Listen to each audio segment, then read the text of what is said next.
Hey, welcome to another episode of PPC Town Hall. This is episode number 50. So we've been doing this for quite a while, and I'm so happy you're watching this very special episode. Today, we're going to talk about automation layering, and automation layering is a very hot topic these days, right? I mean, there's so much automation coming out of places like Google, Microsoft, and the question is always, in this world where everything seems to be automated, how do we as humans still remain relevant? You know, there's this whole thing that we're talking about, humans plus machines better than machines alone. But then automation layering came in because we started thinking about there's quite a bit of work for humans to do manually when it comes to controlling and monitoring these machines. Why don't we try to automation layer and basically put our own automations on top of what Google's doing so that we stay in control using sort of the methodology that we really like? So that's what we wanted to talk about today. Robots fighting robots is what some of the other panelists were saying. So I can't wait to hear their take on this whole thing. But let me show you who we got for panelists today. Let's get rolling with PPC Town Hall.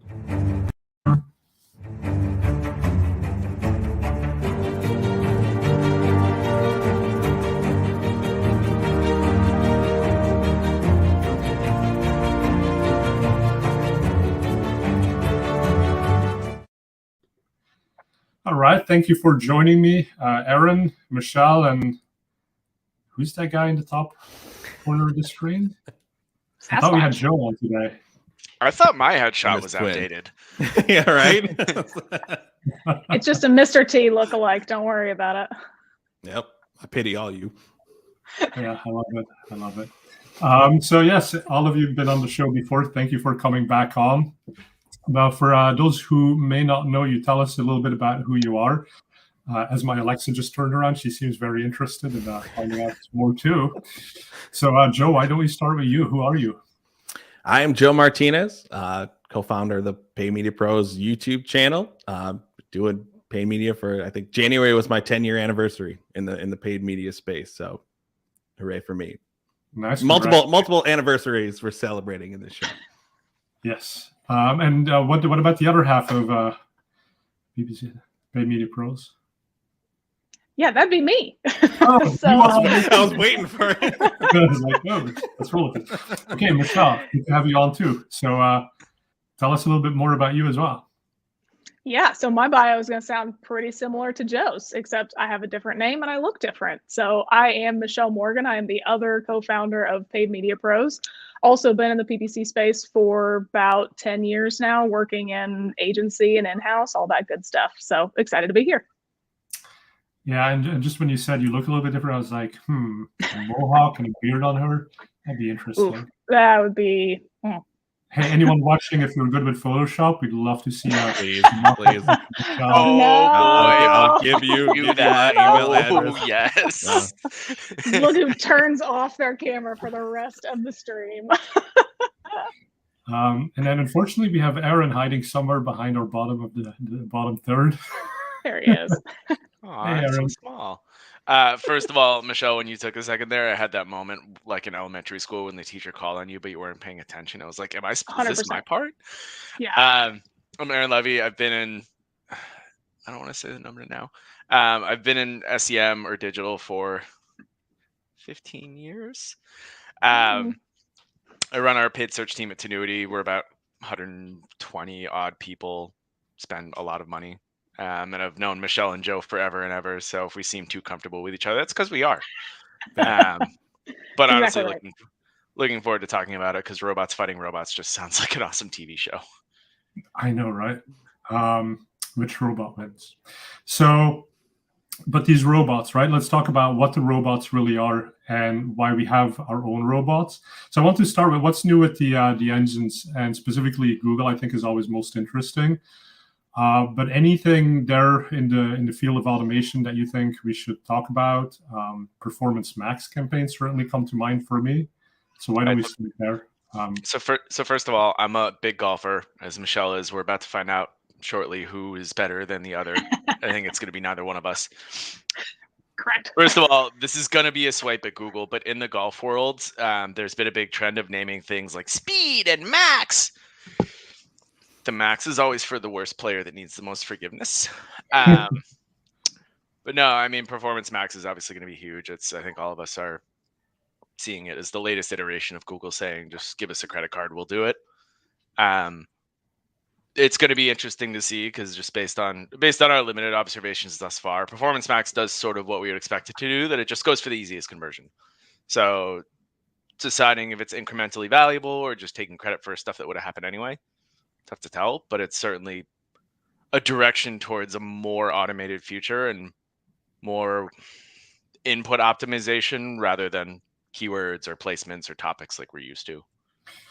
Right, so a little bit the same problem that I think we had with smart shopping, where it kind of runs across channels and it prioritizes remarketing because that's the easiest and cheapest thing to capture. Now with Performance Max, I mean, not everyone may be super familiar with it, but it basically runs your ads automatically across 6 sorts of channels that are part of Google, right? So it'll do search, display, there's YouTube, there's Discover, there's shopping, there's local. The other ones, yeah. I think those are sort of the 6 main ones that they define, but really where it's headed is any place where Google can put an ad. Exactly. You tell it a few things about yourself and your campaign, and then it runs with it. And it's kind of nice because in the past, if you were sort of a newbie advertiser, right, so probably not someone watching this show, but newbie advertiser, not very sophisticated, it was kind of a pain because you'd have to set up a shopping campaign and connect your merchant feed, and then you'd have to kind of give the same information for your DSA campaign, and then kind of the same information for an app campaign, and then a whole bunch of campaign types that couldn't really be automated. So I can totally see the value for someone who's a newbie, making it quite easy. But then, for people like us who actually care about the best performance possible, because that's how we get compensated by clients, it is a bit painful, right? When everything becomes opaque and black box-ish. Yeah, it ends up being one of those things where, like you said, it's basically you give a credit card and then Google just takes the reins for you. And I mean, in some areas that can work really well. I think a lot of it ends up being under the guise of, oh, we're trying to help those small business advertisers who are do it themselves and they don't have anybody to help. So we're simplifying things. And basically all it ends up being is that they're taking things away or narrowing them and making it so it's harder for the people who do have the budget and the traffic and all that kind of stuff to where it makes sense to invest more of the time. I think Performance Max can be a good value add, but like Aaron said, it's kind of hard to know sometimes if it's just taking from campaigns you already have or if it's actually adding value, and that's kind of tough to pinpoint when everything's in the same environment, There was one that we just tested with a client that I'm working on, that they're a startup, really no brand awareness. People aren't looking for what they offer because they're brand new. So it's something where we've tried it just to get some sort of easier reach, instead of having to create, since they do have a more limited budget, instead of having to create a separate display campaign, a separate discovery campaign, a separate YouTube campaign, like just to have it all in one, just to get some baseline type stuff. But we purposely did that to keep budget low, just to see what it did and get some traction and hopefully get some learnings from it. And I would honestly, it did okay. There wasn't any like clear conclusion of, yeah, this is going to work great, we're going to keep building on this, but it gave some idea of, okay, we saw more engagement from the YouTube side, so now let's go create a dedicated YouTube campaign and be a little bit more controlled with it. Well, and that's, I suppose, where automation layering then comes in, right? So you got this really complicated system from Google that we could not replicate. And like you said, it drove okay results and you saw some success in some channels. Now, how do you take that success and automatically turn it into maybe a little bit more of a full-fledged campaign?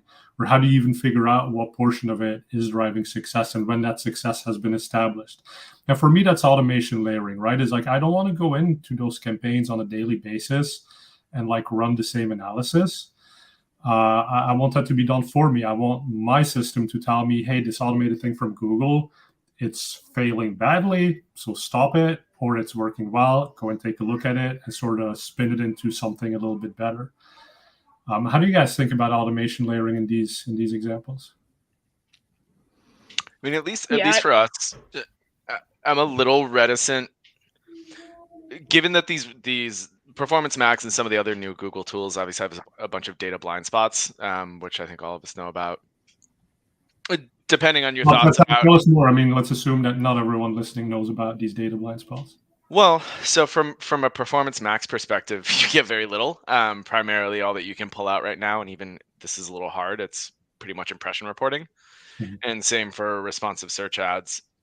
So you won't necessarily see, as Joe peeled out himself, he figured out that YouTube was doing really well.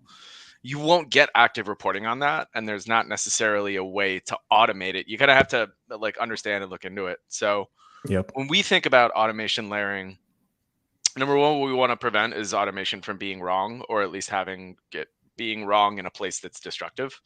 Like if it's wrong in a place that doesn't hurt, that's okay. If it's wrong in a way where wrong causes problems, it's a problem. So generally speaking, Fred, you make a good point about, let's automate this stuff. Let's say like video's performing well, let's fling it on YouTube and promote it, something like that. What we'll generally do instead is, I'm trying to think of a really funny cartoon character to relate this to, but it's not working. My robot brain's not as good. Nope. But We'll wait.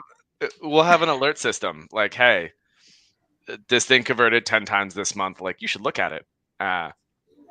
Maybe a desperate attention-starved robot. But rather than have it make all these decisions where it could be making budgeting decisions or spending more money or things like that, that can make us a little sensitive. And despite all of Google's intelligence, their massive computing power or whatever, they don't understand brand safety or what a brand is. They can try it, but to be serious, it doesn't think. So there are areas where we'll have to think for it.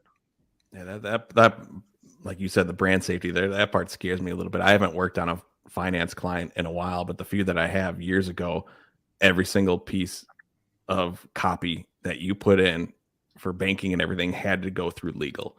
So it's one of those things where like I can't, again, I don't have anything now, but like if you ever did again, I was like, we can't have Google just spit out something, or come up with whatever they want on their own. There has to be some deep review for certain industries. So I understand why some people are scared or just flat out against it.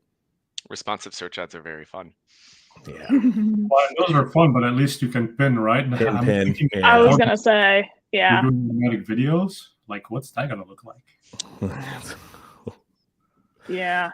When it comes to all that kind of stuff, like I think that the biggest thing that, and really the only controls that we even get on some of those things are just making sure that we're basically taking our robot and pointing it in the right direction to start with. Like, I mean, one of the things for Performance Max campaigns, when you set it up, you have to tell it what conversions you want. And you have to be cognizant of the fact that some of those conversion actions can be created for you. It can be a phone call. It can be a get directions on the map. I don't know how many businesses actually make money anytime somebody clicks get directions on map. Now that might be a lead into something that is useful. So it might make sense for you to try and optimize toward that. Or it might just be garbage, especially if you actually just want people to fill out your form online. That's not a good conversion action to even optimize for at all. So, I mean, even just the first step in the setup process, it's being simplified so that you don't have quite as many levers that you have to pull and things to think about. So it can be simplified. But if you're even just accidentally pointing the robot in the wrong direction, it's going to optimize for, like we said, the easiest conversion. And it's probably going to be those get directions on the map when you're trying to actually make online sales. So, I mean, even that first little input piece is going to be one of the bigger aspects of whether it's going to work well or not. Right. I always say that the cheapest conversion is cheap for a reason, right? I mean, there's plenty of us bidding for the same keywords. If something is inexpensive, it's probably because a more sophisticated advertiser has established that it's not a high quality click. It's not going to be a high quality form fill. It's not going to be a high quality phone call. But if that's what you've indicated that you care about to Google, I care about phone calls, no matter what's on the other side of the line. Great. We'll give you those cheap phone calls and we'll give you lots of them because nobody else wants to buy it. Right. Yeah, and because of that too, I think I've shifted more towards the campaign level conversion tracking, which I'll admit I didn't do a ton, years when it first came out, that we had the ability to do campaign levels. But now, to what Michelle said, there's been times where just due to limited actions on websites, just to get more signals, we have added just like click to call on your website as a conversion action. Well, now it's starting to lead to more junk. And now we're hearing like everything coming through is not that great. So like, okay, we'll still leave it on there for some campaigns with lower touch points, but for certain ones, we'll just stick it to what is more important, which is the form submission ones. Well, and I think Joe and Michelle, you both raise an interesting point where Google's a closed system. Google's not your business. And so obviously those of us that have worked with our our various Google reps, again, Google's trying to get as much information into the system as possible, but that's contingent on, number one, us being able to feed it everything that it really needs to make smart business decisions. And number two, making sure that, and I'm going to be speaking about this at Hero Conference, but making sure the human side of data is real. So we might, it was just an example that we saw from a real client of ours. They had this like sales incentive thing going with their call center. So they got like extra bonus dollars if things got to be an SQL, if they sold something from an MQL to an SQL. So guess what? On the Friday at the end of that period, they had a huge spike in SQLs because everybody wanted their $5 bonus per SQL. So then in turn, Google's automated bidding, we feed it back and say, hey, we got all these SQLs. Okay, it doesn't know that we had a promotion. It doesn't know that these were like weird human motivations. So in turn, the system says, I did great. So it's going to do whatever it did really hard. But we have this sort of human leakage. The challenge with robots fighting robots is, I mean, sometimes if a human feeds bad information to one of the robots, the fight's going to get dirty.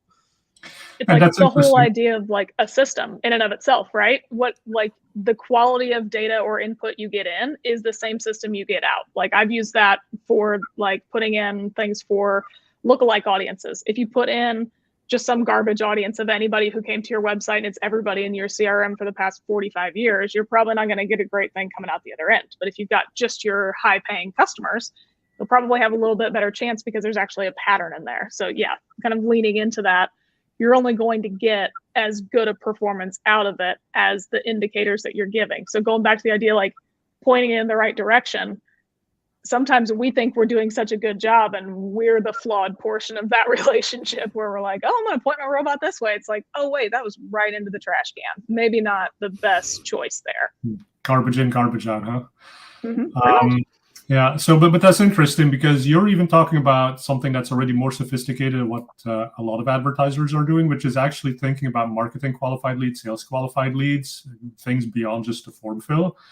So I kind of want to shift, but there's enhanced conversions now, right? And I think a lot of the reasons why people haven't done tracking of MQLs and SQLs is because it's complicated. You have to get the G-CLID into your system. You have to persist it throughout your CRM. Like it's not rocket science, but it's also not necessarily super easy for a marketer who doesn't necessarily have their engineering team support behind them. But with enhanced conversions, does anyone want to kind of explain what these are? And maybe, does anyone want to volunteer? Okay, Joe is off. So I actually did, I was doing some reading about those the other day because we honestly haven't used them very much, but my view of them is, if you're familiar with like a LiveRamp or an Epsilon or an audience enrichment platform, basically what it does is it tries to stitch data together more accurately than you could on your own, and enhanced conversions can help with that. I might be talking about the wrong thing. Yeah, no, you're talking about the right thing. And so, okay. But I think I've read about a couple things, but it starts stitching those things together. And exactly, it's the stitching together. And so what's fascinating to me is that instead of saying the G-CLID is the thing that stitches together the original click, and G-CLID, by the way, stands for Google Click ID, right? So the Google Click ID is unique when an impression of an ad is served. And then if somebody clicks on that impression, it has a parameter in it, a unique ID that Google can say later on, oh, it came from this search with this ad and this click. Now, the whole point is, well, when the form gets filled or somebody calls you up, that G-CLID feeds into your CRM system. And then 2 months later, after that customer becomes an MQL, an SQL, and finally a customer, you have that G-CLID parameter that you can feed back to Google and say, this new conversion, that's actually a more meaningful conversion, was associated back to this G-CLID, and Google knows exactly what click it came from. So now it can go, and machine learning can say, oh, well, these were the clicks that led to not just form fills, but actual sales. So let me prioritize more of these. And to do that, by the way, you have to do T-ROAS bidding. You can't do TCPA bidding, right? And that's another whole story. But this G-CLID is difficult. And now here's the thing that's like so brilliantly simple from Google. When somebody fills out a lead gen form, they probably put in their email address. When somebody becomes a customer, you probably know their email address. So why don't we use the email address to tie these two pieces of data back together? And assuming you're not like getting thousands of clicks from the same email address, they can probably correlate that back to a single click. And there you have it. It's simpler offline conversion tracking that virtually anyone can do. You don't have to have an engineering team anymore. And so that opens up this possibility of what you guys are talking about, MQL, SQL tracking, to a lot more advertisers. But kind of like, what could you do wrong in these scenarios? And I think you kind of covered it, right? Like human influences. But is there anything else people might mess up on? Well, we talk internally. And for the record, the other thing I was thinking about was Ads Data Hub, which is kind of similar, but with mobile and video included. But I think the thing that's wrong, and we talk about moving food around our plate in a lot of our conversations or attribution or whatever it may be. It may be taking too much credit. A person might have done a whole bunch of different stuff. Like, yeah, maybe they watched a YouTube video, but then maybe they downloaded a white paper somewhere offline, or they read a newspaper article, or whatever it may be. And so then Google's like, we touched it.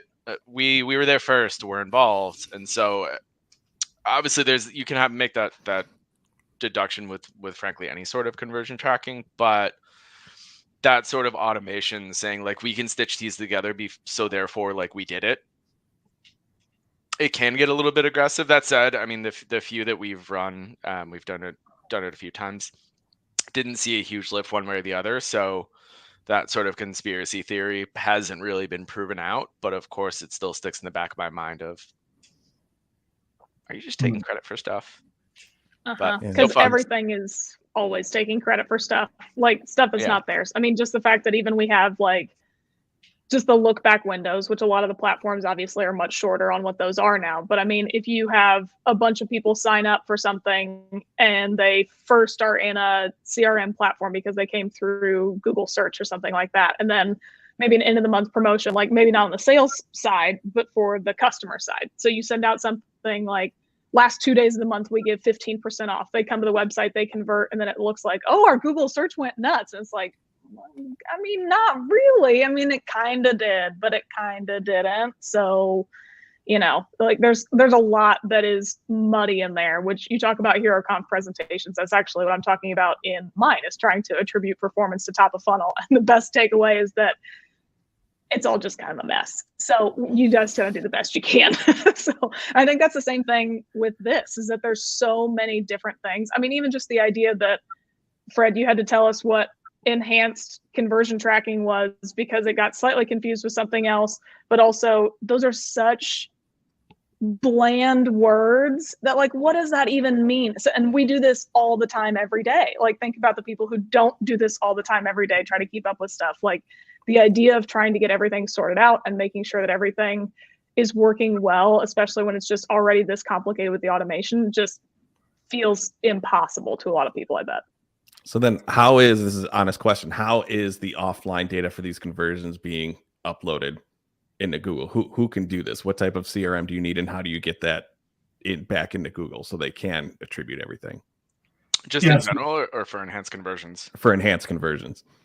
It's the same as before, right? So in the past, there's a couple of mechanisms. You can either do a bulk upload, or you can have an automated scheduled upload off of a spreadsheet, or you can use your CRM, like they have a Salesforce integrator.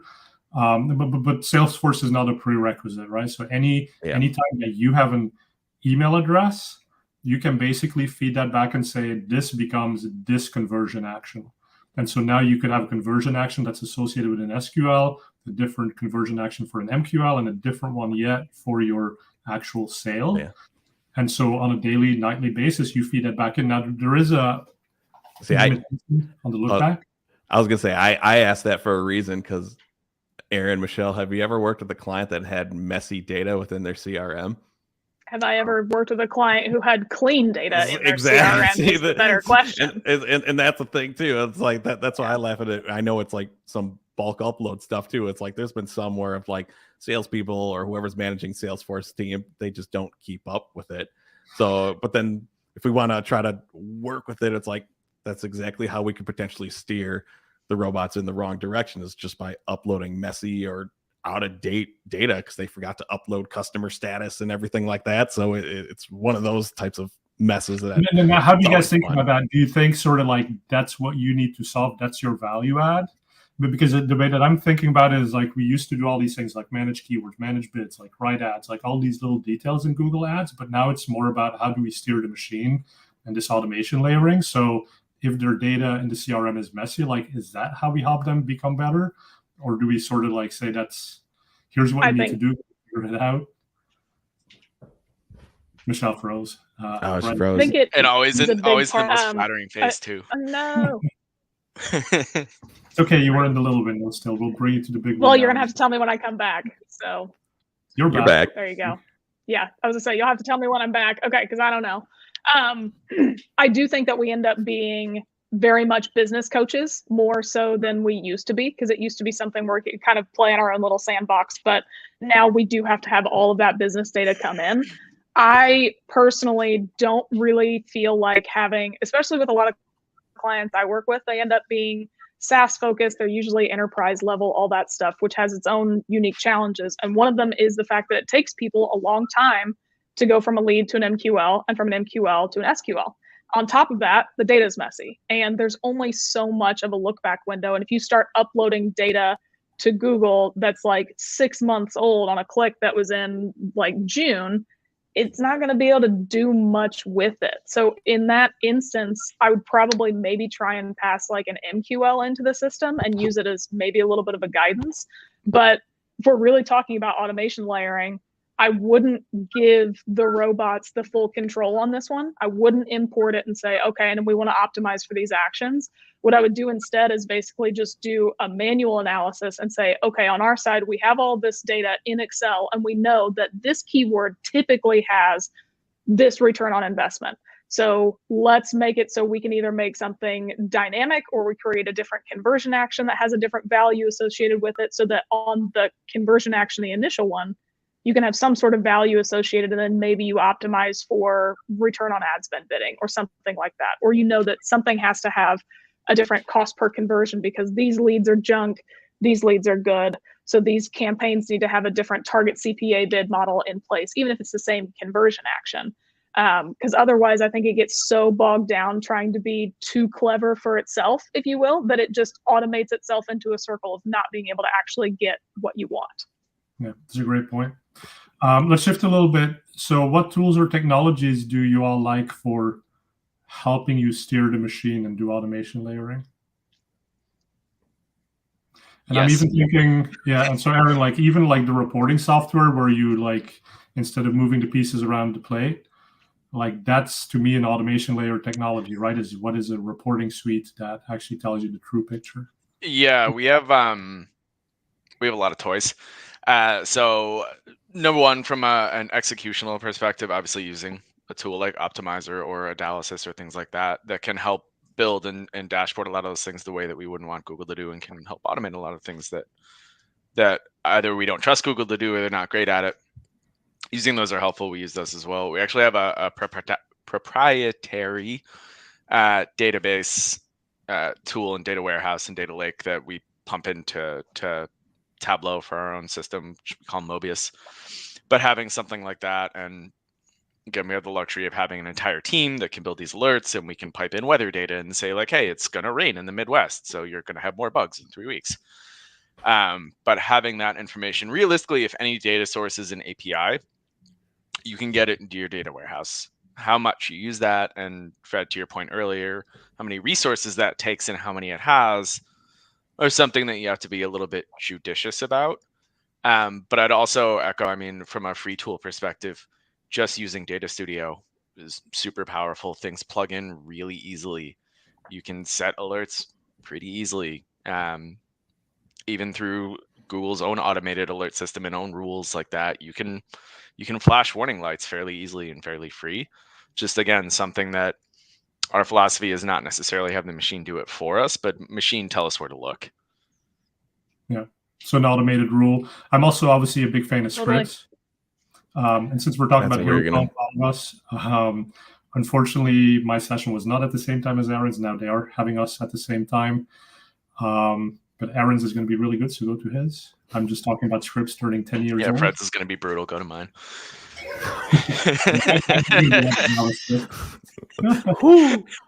I mean, that's pretty much what I've stuck to has been scripts and rules.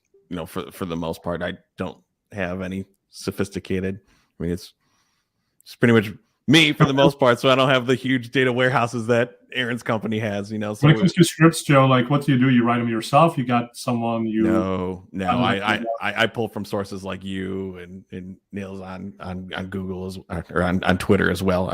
I rely on the smart coders and engineers to come up with those and then see if it fits. I'm not talking about like just like the reporting ones, those automated ones. Those, yeah, we can run in every single account, but some of them you're gonna have to look at depending on what type of account it is and like the frequency and the volume.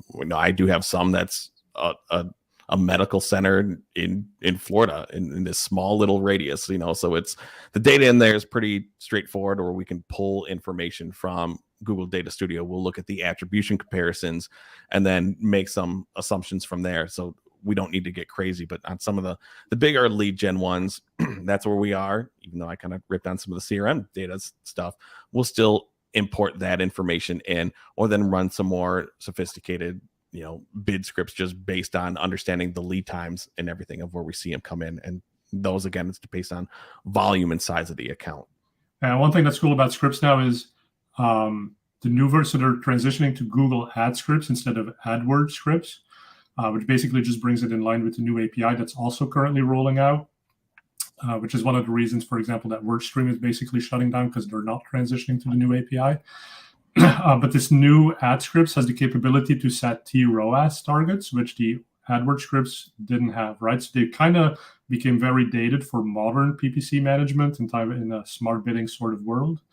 Now you can actually do this again. So I'm pretty excited about that capability. Yeah, I think that going back to kind of what you guys said, I think that having your reporting be automated is one of the things that is like the absolute best, because one, we all hate reporting. It takes forever to do anyway. But I would echo a smaller point that Joe made, is that have your CRM data included in that. Like figure out how to enmesh the reports from the channels to your CRM. Especially for a lot of the lead gen accounts I work on, you'd be surprised how many people think that one campaign is doing great, then you look at the CRM data and it's not, or they think that cost per lead is way too high, but then you incorporate it with the fact that people are coming through their customers, the lifetime value is huge. So it's actually really not. One lead pays for, or one customer pays for like a month or sometimes 6 months worth of marketing. So you need to have it all included to actually make sense with it. But then I personally really like automated rules.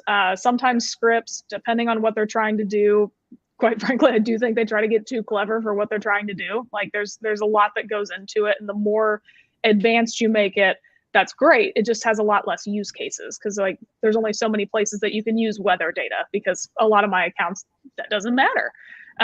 But I think that using automated rules is a great way to do it. It's also just a little bit easier for people who don't have quite as good of a handle on things. The automated rules are just a little bit more basic. You just make sure that you're not over optimizing on the same data. Like don't have your look back window be 30 days and then you run it every week, because then you're optimizing on that same one day like 4 times. So make sure that you've got them spaced out appropriately. But I personally kind of like the pattern of going from manual monitoring of things, like especially bids, just for a basic example, and then noticing what the patterns are, and then setting automated rule cadences so that I don't have to do it, but then setting like calendar reminders to go in and say, go check your automated rules. Are they still doing what you want them to do? Are they still having the impact that you want them to have? And just having that kind of check-in system of having the knowledge that we've got tapered into those automated rules, and then checking back in every once in a while to make sure that the little machine we set up is actually doing what we wanted it to do. Yeah, I mean, I think Michelle and Joe, you both make an interesting point in a way of over automating. And Michelle, I like the phrase over optimization. And Joe, to your point, if you were to pump weather data into a small regional facility, you're going to make decisions that it's steering a cruise ship like a jet ski. You're making too big of swings when you have too small of a data set. So I think it's important as you go through all these things, and frankly, I see this when I look at some peers or friends' accounts, is you don't necessarily have to use every tool at the same time. So thinking about what tool will yield, to steal our mutual friend Perna's favorite phrase, what tool has the best ROTS, return on time spent, versus what tool is just doing a bunch of stuff for the sake of doing it. Yeah. I think it's important to pay attention to that. Well, that's what I think that have really helped me embrace a lot of the automated bid strategies. Because like, do I really want to go in and like look at bid adjustments from the audience level? then the device level, then the household income level, then the gender level, then that's like have a lot of that do that for it. If you can trust that the data in there is right and your conversion actions are right, I'd rather have a script or an automated bid strategy do that for me than having to do that every single week manually. Nobody wants to do that, so embrace that automation for sure. Yeah, and I love that one, and let's go deeper on that, right? So let's talk about automation layering for the sake of bid management. And we've already covered a number of things, but one thing that I'm looking at nowadays is value rules. And so value rules is basically you get to communicate to Google for your conversions, whether you want to value them more highly depending on, for example, the geo or the device type or the audience segment. So I could say, if I get a conversion from California versus a conversion from New York, I'm going to value the one from California more highly. And that's kind of under the assumption that I haven't done the sophisticated CRM integration. So I'm not really communicating my sale, but I'm maybe just communicating the form fill. And I think my form fills from California convert at a better rate. So this kind of is a way to do these bid adjustments on some of the factors that we used to do. But now you got to think about, well, it's not just what's the likelihood of the person filling in the form, but the likelihood of when they fill in the form, that being a better thing than another. And I hope I'm explaining that sort of okay. But so kind of curious, has anyone else looked at those bid adjustments? And because one thing that I love is the whole fact that you could look at your CRM and you could look at these factors that Google has previously looked at to predict conversion rate, but you could look at it to predict true conversion rate without necessarily giving all that information to Google and just kind of steering the ship in little ways, right? More budget towards California because that's where my leads tend to become sales. Yeah, I really like those types of things. That's kind of what I was alluding to, being able to create different values for different conversion actions, that sort of thing. This is just more sophisticated. So I really like this rollout personally of being able to do this. I haven't used it yet, but that's because I have too many areas where the data isn't as sophisticated as I would like it to be for me to then tell Google the information they would like me to tell it. But I think that having this goes back to the same thing that I've been saying, is like pointing your robot in the right direction. And these are just more controls that kind of help you lean into what is actually working. So personally, I'm a big fan of these things. I think it'll be really helpful to kind of layer those in with some of the automated bidding stuff, because you're just giving it more data to go on, which is what all of the different types of automation pieces want, really. Look at it kind of like, I don't know why I'm thinking a lot about my childhood in education today, maybe because I said how long I've been doing this job for. But I look at it like taking AP classes in high school so you didn't have to take the class in college. You're not paying tuition again for something that you already know, in the sense that you're not spending extra money for Google to learn that California is good. Now, obviously, if you don't have the API integration, it might not learn that anyway. But at the same time, again, this is assuming the API type stuff is set up. At the same time, you'll probably get more out of relearning what you already know, because what you already learned, California leads were in the past. People have been moving around a lot the past 2 years. So results that we had in the past, or where people live, or where they're quote unquote based, might not be true anymore. So having that sort of persistent learning is nice. But that said, Fred, to your point, like there's some of these things where like, yeah, we know all this already. We don't need to wait for Google or Microsoft or whoever to learn it again. Yeah. Much the same. We haven't used it a ton, but that's partially because we have the I'll call it luxury of working with larger accounts. So usually if a region is doing really better, we'll just isolate it. I mean, you guys have better data sets, and if you can bring the GCLID data back into it and offline conversion tracking, that is better. But if you don't have the luxury, then for sure value rules. Yeah, and then I had a client that had I haven't used this yet, but they had a client that has warehousing data, and they already know based on where their market is. I mean, warehouse is not a virtual thing. It's a physical place in a location. So they know exactly where the main warehouse hubs are across the country. So they clearly see better conversion rates around where the main locations are. So that's a perfect example of when you want to use it. We have other clients where, yeah, they're a national software brand. However, where their headquarters are converts way better, just because that's where they started. So they have much more brand recognition within the greater area of where their headquarters is based. So that's something where we can proactively say, we know, even for non-branded keywords, we're going to do better in this area because we have better brand affinity in this area. So we can be more aggressive here and always be aggressive and just feed Google the information. So there's certain instances where it makes perfect sense.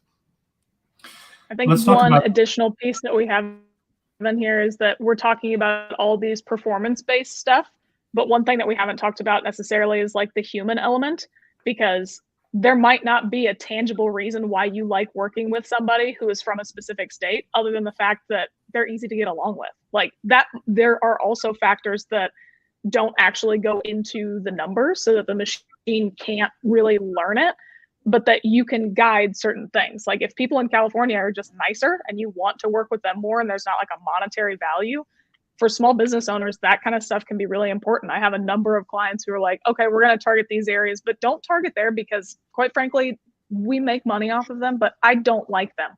So there are a lot of ways that you can have just like the human factor in some of these things that you can guide it to do whatever you want. It doesn't always have to be numbers and data-driven focused. You can also make business decisions for yourself with these different controls too. Well, it's actually, so number one, this is funny being a person in California, a person in Philadelphia, talking to two people in the Midwest, talking about people we want to work with who are nicer. I don't think anybody wants to work with me. But I think the other factor on that front too, looking outside of just B2B SaaS, whatever it may be, is shipping costs, freight costs, supply chain maybe. I mean, I think back when I did actual work and had a couple of clients. We had one client that could guarantee 1-day shipping anywhere that was within an hour of I-95 on the East Coast. So we had literally campaigns that targeted a road so that we could say 1-day shipping conversion rates would be way higher on this little causeway. Everywhere else would be 2-day shipping, and say this because he's not here. Sorry, Kirk Williams. We excluded Montana because it was too expensive to get stuff there. So if they would run free shipping campaigns, they would lose money to stuff to Montana, Wyoming, the Dakotas, stuff like that. And so having a tool like this where we could say, like, look, we'll ship orders to Montana, but they have to be at a way higher margin than we would get in a different place. Okay, let's have a much higher ROAS target there. Then along our dear friend I-95, it could be just fine and go cheap. Right. And I think what's interesting here is that you have these sort of decisions based off of stationary things like roads and states. Right. So you make a one-time decision to point the machine in the right direction. But then where it gets fascinating is, like you said, well, there's supply chain issues. So maybe it used to be possible to do the 1-day delivery on I-95, but now half of my truckers are out sick with COVID. So maybe I can't deliver on that. So for a very short period of time, I need to modify my targets to account for that. And I think that's really where automation layering shines, right? I don't want to have to go in and modify 100 campaigns across a bunch of accounts. I just want to have a thing where I put it on a spreadsheet. I'm like, hey, delivery time from 1 day to 2 days. It knows what campaigns to go and change, and it just handles it for me. And then when the truckers all come back in and they can do the delivery, go and change it back. All right, but let's talk a little bit about automation layering for targeting, and we can also get into messaging, right? So targeting placements, keywords, all that good stuff, and then messaging, RSAs. Have you seen any good examples of automation layering in those fields? I'm going to say for RSAs, data still sort of limited, so tools aren't very limited, so you can't really layer much. We've tried, believe us, we've tried. You get a lot more success for regional campaigns if you put the name of the neighborhood in the ad. I don't want to build campaigns for every neighborhood in the world. But so I've tried to do that with business data feeds, and RSAs aren't really there yet. What I'll say from a targeting perspective, again, stealing other people, I think it's Perna's branding, but Broadience has been super successful for us, and I'll reluctantly call the new broad match automation. Debatable, but hey, well, aren't you the one who said keywords are dead? So to even like acknowledge that broad match exists is like Did I say keywords? I didn't say keywords. You did. Okay. I said broad match. But no, I mean, you sort of set us up there. I mean, what we've done in some cases, like example that we actually won a US Search Award for, like we have this company that sends out a ton of direct mail. So like, yeah, we'll have a quote unquote regular campaign that's targeted based on that word that I just said I wouldn't say with TCPA. But then we would also have a campaign that was basically automated upload of when people got mail. So like when a mailing list went out, their direct mail software would send in and be like, hey, here's the people that got mail. We would bid through the roof on those folks if they searched for anything that was even remotely close. And it worked great. Because we knew that we were reaching the right people. We knew that the brand was already in the right mindset. And so in that particular case, words mattered but didn't matter. It was a little bit more of a thing of where we have this information that we know that they've already been contacted by us. We can do it easy enough. We don't have to upload the list by ourselves every time. And we can kind of get rid of it after a couple of weeks because we know that the postcards have already been dropped, recycled, and probably not opened. Yeah. Yeah, I think the same thing can kind of be done for dynamic search ads as well. Like you don't have to necessarily use broad match. You can also use your website, which I think sometimes helps if your website is a good fit for that. So if you want to decide if your website is a good fit, just reverse engineer the keyword planner, go put your URL in it and see what keywords it suggests. If they're good, you should use your website for DSA. If there are a bunch of garbage keywords about contact us and your privacy terms, probably don't use your website for DSA, or use page feed so you can control which pages it's actually pulling from. But yeah, going back to the idea of like the Google's new favorite, the all broad match keywords with smart bidding, which are going to get you those low hanging conversions, that sort of thing. The only real time that I like doing that is if I've also got a remarketing audience layered in. And Joe and I talked about that at a SMX presentation that we gave not too terribly long ago. It's like, if you can control for the fact that you know the audience is the right fit, I'm a lot more lenient on what search terms people are typing in and misspellings and all things that are tangentially related, and we can lean into the automated bidding. But if I don't know exactly who the audience is, then I'm a little bit more weary about doing that sort of thing. So it gets a little fuzzy. I really do like utilizing audiences and then kind of letting the machines take over within that confined playground, if you will. Yeah, we like using retargeting with DSA too. Now just kind of open the floodgates up a little bit, because with DSA you can see, search terms and certain headlines, because we don't create the headlines for DSA, and that can feed you new ideas of what to potentially test for your responsive, or if you still want to do expanded text ads, just to get more information. But you ran that on a DSA remarketing campaign, whether you used a page feed or your entire website. I think if one other thing to cite, and this is going to go maybe a little bit outside of PPC, because there's other marketing things that we can do. Nice. But if we run these, if we run discovery ads, if we run disco, if we run RSAs, if we run retargeting, set an alert for audience weirdness, or have it get audience insights sent your way, and then shift that over to your content team. The best example that I can give, again, pointing to personal experience, but we had a wedding dress client. What do you think thematically people were going to in the remarketing audience? Where else were they going? Dieting. I was gonna say gym. Yeah. Yeah. There's that. There's obviously like Pinterest. There's a lot of people looking at stuff. Indexed really, really, really high for weather. Yeah, there you go. So of course, okay, now you have a content strategy for, okay, what to do if it rains on your wedding day, how to aim your ceremony so that your audience isn't blinded and you don't have to wear sunglasses with your dress, whatever it may be. But finding those things that are a little bit weird, that are highly indexed. And Fred, I saw you laughing. That was a real scenario. I performed my sister's wedding and could not read my script. So literally all that you see in the photos is me looking down on my lovely little bald spot shining in the sun. Oh, wow. Yeah, close to the heart. But anyway, but using things like that, using again, all the wealth of information that we still do have within search to spike up other stuff that you can feed to other aspects of the business. Number one, it's a good way to get other people in the business to care about search. And number two, it's a way to increase the value of it as CPCs get higher and higher every year. It's a way to gain additional value outside of just they bought wedding dresses. Yeah.